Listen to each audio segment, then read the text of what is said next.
Steve Barker, kocha wa klabu ya Simba, unaambiwa ameweza kukamilisha usajili wa kiungo wa shoka, usajili wa mvunja kuni, usajili wa kiungo ambaye anapiga pasi, anapiga mashuti, anafunga magoli kutokea kule nchini South Africa. Lakini unaweza kusema mchezaji huyu ni mtoto wa kocha, kwa sababu Steve Barker kila ambapo anaenda basi anapenda kwenda na mchezaji huyu. Steve Barker aliona Yusufu Kagoma endapo anakosekana kwenye timu yake, basi timu yake inakuwa inakosa mvuto, basi ikabidi aweze kulivuta hili likiungo la boli lishilingi 6 muhimu sana kwenye mafanikio ya Simba msimu ujao. Niko hapa leo kukuambia ya kwamba Steve Barker ameweza kufanikiwa kunasa saini ya Ibrahim Jabari, kiungo mkabaji wa timu ya zamani ya Stellenbosch, na aliweza kupita kule Israeli, lakini unaambiwa huyu ni mzaliwa wa kule nchini Nigeria. Steve Barker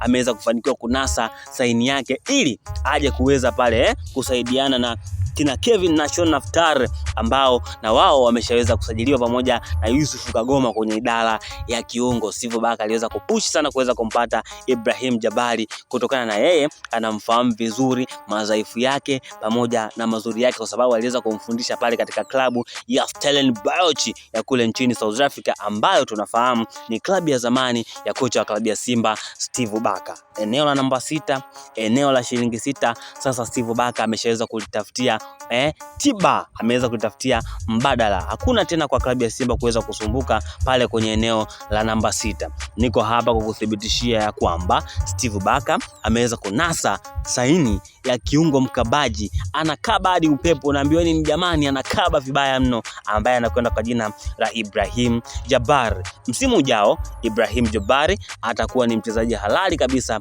wa klabu ya wekundu wa Msimbazi Simba, na ataichezea klabu hiyo kwa takriban misimu miwili ambayo ameshaweza